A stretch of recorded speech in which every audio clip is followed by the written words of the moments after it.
Late night slip, રાતે મોડા સૂવાથી સ્વાસ્થ્યને થશે 7 ગંભીર નુકસાન. મોડી રાતે સૂવાથી શું થાય? આજકાલ મોબાઈલના ઉપયોગને કારણે લોકો મોડી રાત સુધી જાગે છે અને સૂવે છે.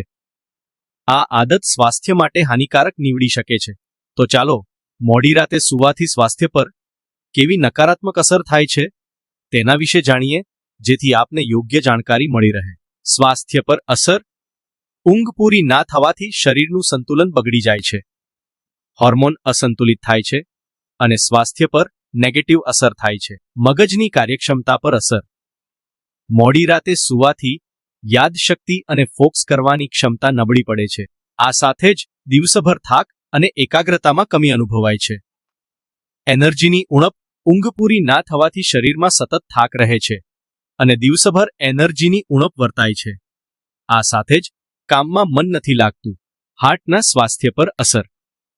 જો તમે સતત મોડી રાતે સૂવો છો તો આમ કરવાથી બ્લડ પ્રેશર અને હાર્ટ સંબંધિત સમસ્યાનો ખતરો વધી જાય છે. મૂડ સ્વિંગ અને તણાવ. મોડી રાત સુધી મોબાઈલનો ઉપયોગ કરવા અને અડધી રાતે સૂવાથી મૂડ ખરાબ રહે છે અને સ્ટ્રેસ સરળતાથી વધે છે, જે સ્વાસ્થ્ય પર વિપરીત અસર કરે છે. વજન વધી શકે છે. લેટ નાઇટ સૂવાથી ઊંઘમાં કમી આવે છે.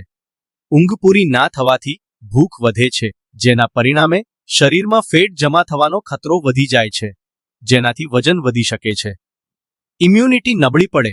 પૂરતો આરામ ના મળવાથી શરીરની રોગ પ્રતિકારક શક્તિ ઘટી જાય છે, જેના પરિણામે બીમાર પડવાનો ખતરો વધી જાય છે. તો મિત્રો, રોજ આવા જ વિડીયો જોવા અમારી ચેનલને સબસ્ક્રાઇબ કરો અને વિડીયોને લાઇક અને શેર કરો. ધન્યવાદ.